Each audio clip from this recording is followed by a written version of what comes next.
Hello everyone, welcome to a new video. So today we will be watching how to solve the problems of terminal exercise of chapter 14. So let's start from the first question. The first one is write a program to display the following menu and accept a choice number. If an invalid choice is entered, then appropriate error message must be displayed. Otherwise, the choice number entered must be displayed.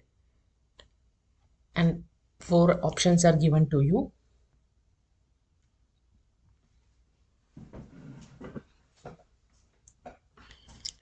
So let's see how this works.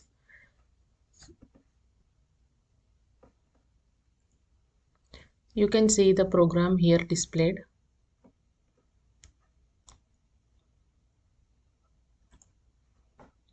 So the four options are given. You have to select one option. If one is given as the choice, this message has to be displayed. If this is the choice given, this message has to be displayed. If three option is given, this message has to be displayed. Four, then exit has to be displayed.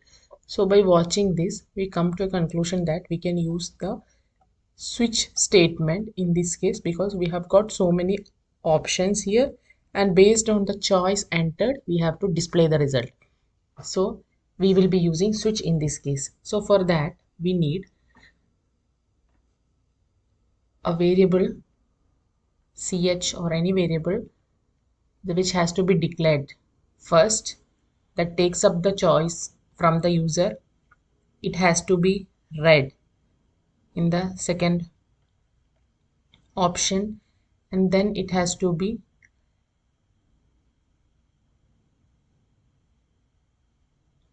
selected through this switch statement. Using this switch statement, a user has to enter any value that has to be displayed the result on the screen. So you have to take an option from the user, and that can be done using the switch and display all the options, and if none of the option matches, then give a default message to it using the switch. Already we have seen the syntax of switch, that is properly displayed there, and then the program is done. So let's see how this program works. You can see here in this program, ch is a variable that is being taken, that is you have to enter values like 1 2 3 4, all those options, or if anything doesn't match with your choice, you have to display an error message. So we are going to take here integer int for this variable ch. Next one is display a message for the user so that he understand what you have to do in the program. So this line helps in that cout. And then cn is for reading the option. So anything you enter from your keyboard has to be displayed on the screen. So cn helps in that one, cn. And then ch is the variable that the user enters. So when the user enters any value 1 2 3 or 4 or any value, that has to be recognized into this variable. So this variable stores the value ch. Then we are going to use switch statement. Switch cn, this is the proper syntax that is already seen. So write the variable there here, write the first case 1 2 3 and 4 we need. So for 1 it was displayed, you have to, this message has to come, create a data file. Then endl is used for displaying to the next line. If you won't use this endl, what will happen, the message won't go, or the whatever is displayed next will be displayed in the same line, so it will go to the next line. So we use a break here so that once this message is displayed, it has to come out of the switch statement or this switch. So case 1, try to match your value with case 1 2 3 or 4. So all the values are displayed as such. Case 1 is displayed here, case 2 is displayed, case 3 is there, and case 4 is there. So all the values are displayed here, and the default is selected. What is the use of this default? Default helps in displaying a message that doesn't match with any of your options. That is done using this default, and break and then return. Let's check whether this program is working or not. Run the program. So message comes because of this. Enter a choice from 1 to 4. So as a user, you can enter any value from 1 to 4. So I am going to give the value as 2. 2 is displayed and press enter. So a proper message comes, that is display a data file. So display data file is shown to you. Okay. So let's check with another one output, like a value which doesn't match with any of these 1 to 4. I'm giving 9 in this case. So let's check again, enter. Wrong option. So this default is working in this case now. Okay, let's check with any other thing. Like let's run again with new value. So I've given S in this case and press enter. So again this is not matching. So this displays the default, that is wrong option. So first program is done. Let's see the second question. So for this one, you have to accept a mark and then assign the letter grading. So you have to give the mark. Being a user, you have to enter any mark. Like I have to, if I enter 95, then the appropriate grade has to be displayed. So 95 comes which is greater than or equal to 90. So this is the option that has to display in your output. If your marks is in the range 85 or 85 is the marks a student got, so it has to be greater than 80 but less than 90, so it comes in this category. So output should be B. This also you can work with, like if you had this option of switch, you could do another way. You can, I would suggest you can use nested if. Try nested if in this case. So you have to use the case of read the marks of the student and then check the marks. If the marks is greater than equal to 90, give an output, like display an output using cout. And if the mark is in the range of 80 to 90, so again you can use marks greater than equal to 80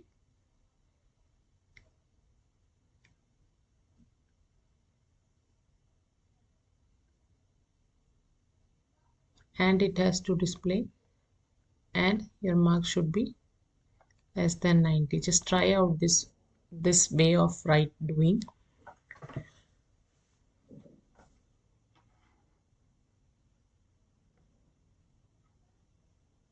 And you try to use nested if for the second program. Is write a program that will print sum of n integers entered by the user. So we have learned how to enter a value from the user, but we have not yet learned how to enter many numbers by the user which are not in a range. So for that we need a concept that uses array. So that we have not learned yet, but in the coming question, that is question number 13, it's been discussed how to enter the values and how to work with those programs. So you can just refer to question number 13 for that. And in this case we have to use an array. You can use an array, like you can give an array of, or take an array of size 10, which is already not discussed. So you have to read that first, and then you have to enter the values, and then you have to find out the sum of those integers. In the previous video it was discussed sum of first n natural numbers. That means it is always in the range of 1 2 3 4 5, and it goes till what the user wants. But here you have to display integers all by your choice, integers of your choice. That means it may take up negative value, it can take up positive value, and in that way any values it can take, and then you have to display the sum of those integers. So that use has to go with the concept of array. So you can check it in the 13th question. Question is, write a program to generate the members of Fibonacci series up to 500. So first we have to understand what is this Fibonacci series. So I will explain what it is. Okay, so Fibonacci series. This means you have got a series. First number starts with 0, the next number is 1, and what is the third number, or the third number in this series is, add up these two numbers and you will get the result. That means it is 3. First number is 0, 1, third number is 0 plus 1, that is 1. The next number will be sum of these two, 1 plus 1, 2. The next number will be sum of these two, that is 1 plus 2, 3. And next number will be sum of these two, and that will be 5, and it goes on.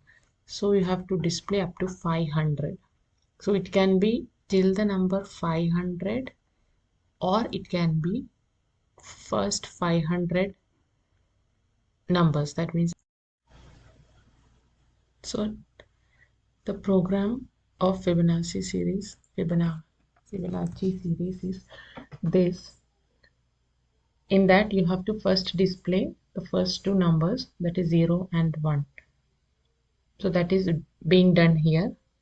A and B displays both the numbers 0 and 1, and see how it helps in displaying that numbers. That gets stored with the first two numbers as the sum. So A and B gets added first. So 0 and 1 gets added first, gets stored in C, and that C is displayed with some space here. And then the value of B goes to A. That means value of B was 1. Now that becomes A, and the value of C becomes B. Again this same thing happens. Again the same thing happens. This repetition happens of adding, and this continues till the value is less than 500. In this case it is 500, but otherwise you can take how much the value is being given. So this is the program for displaying Fibonacci series. Let's see the output. So it's showing the output here. This is the series.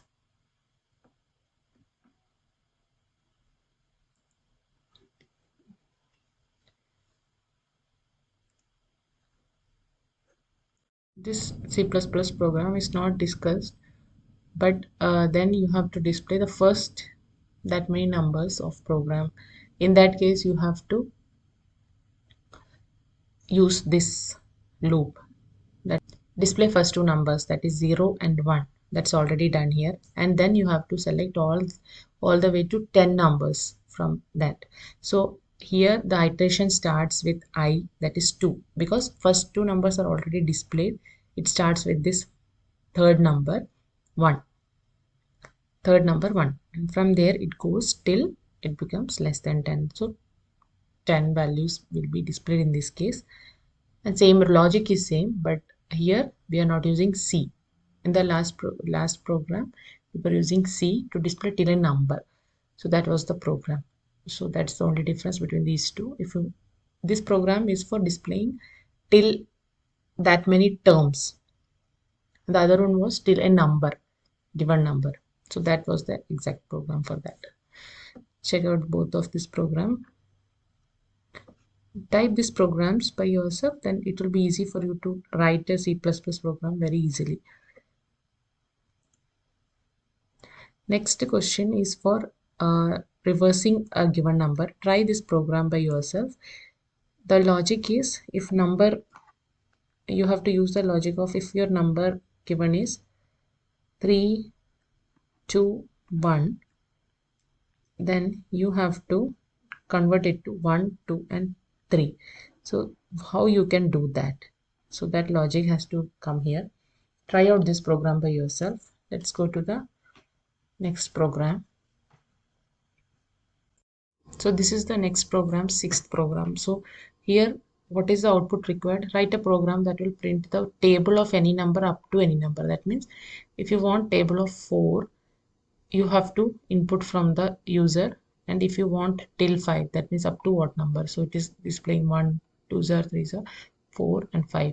So 4 into 1, 4 into 2, 4 into 3, 4 into 4, 4 into 5. So this 4 also has to come from user, this also has to come from user. So when user changes the value, the output should be displayed, and at the end you can display message like continue.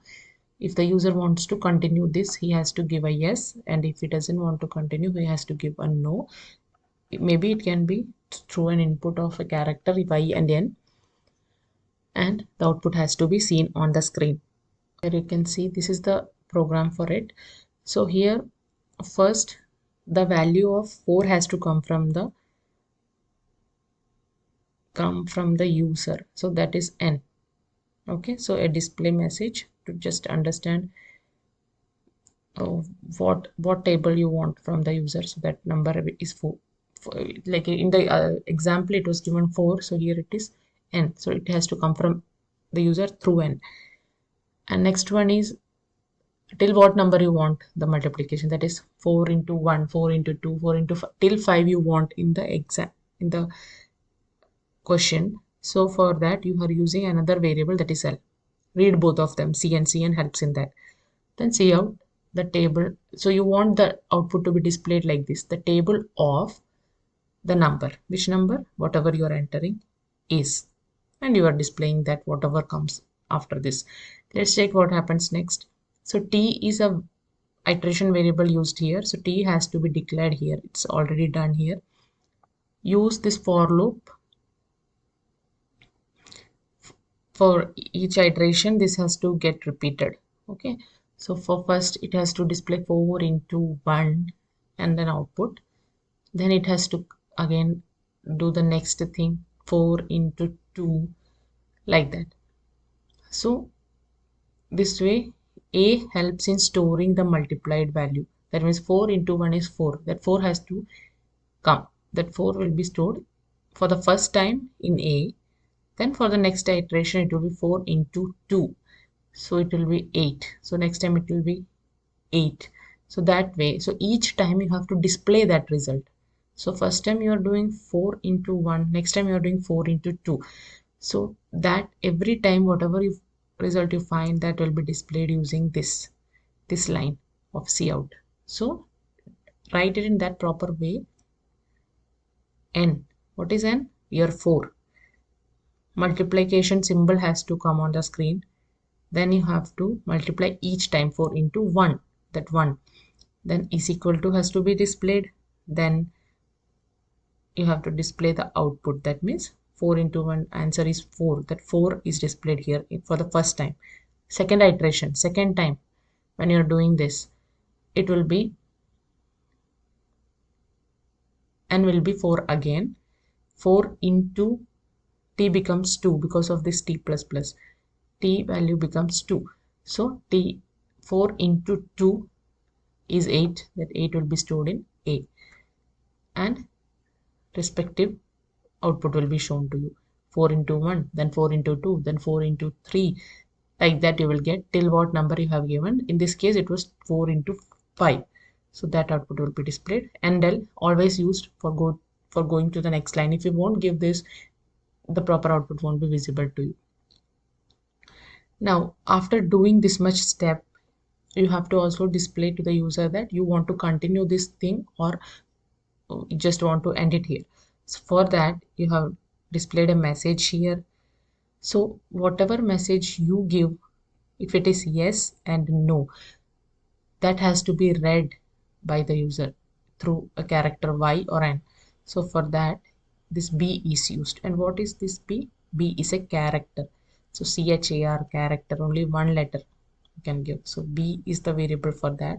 So either we will enter y or we will enter n for an understanding. Y for yes and for no. Again when you enter that y or n, and if condition checks whether it is y, if it is y, it has to go to red. What is this red? It is a label. You have already learned how goto works. Goto works with a label. Wherever you use this, the control of the program goes to that particular portion, so it is go to red. So already I want to if it is continuing the process, it goes to here. That means again it will ask you what table you want to enter, what multiplication till what you want. The whole step is repeated here.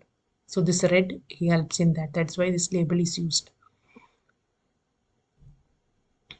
If not, if that is not your purpose, you don't want to use, or you don't want to repeat these steps, it will be n, it won't be yes, right? So the else portion will be calculated and it will show you an output, thank you. So this program is done. So let's see whether it is working or not and how it is working. And it's just a program written by me, so I have done it according to my convenience. You can make changes in your program and write it in your own way, but try this. This is the basic logic of this program. So let's check the output. Enter the table of, so for understanding I'm giving 4 now. Enter till what number you need multiplication. I need till 5 as per the example. So 4 into 1, 4 into 2 till 5 it has to display. Let's see what output it shows. You can see here 4 into 1, 4 into 2, 3, 4, 5, everything is displayed. If you want spacing between them, you can give accordingly here. You can change here, give a little bit of more space here. So with the space, it will display 4 space 2. So okay, that work is done. Now, do you want to continue? Enter yes or no. So it will take y or n if you want to have that message. I'm just changing here y or n.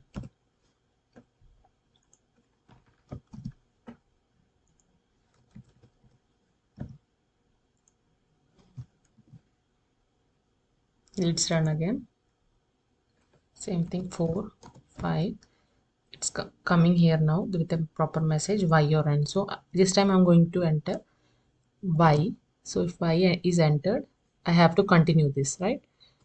Next, enter. So again it is asking you what table value you want to enter. So this time I'm giving 6 and I'm giving till what I want to display till 10. So the 10 also I'm giving. So 6 into 1, the whole table till 10 it has to display. Let's see. 6 into 10. So you can see here 6. Starting from 6 into 1, the whole table is displayed here. This is the program for any number multiplication table. And again it asks, do you want to continue? So this time I don't want to continue. So what I should give? N. So n is being read using this variable b. So if my answer is n, what answer it should come?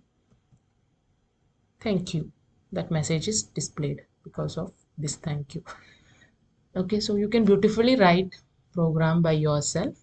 Try out the programs, how different you can make it. Every programmer writes program according to his will or wish. So this is a basic logic or basic method of writing. All these syntaxes just changes here and there. That's it.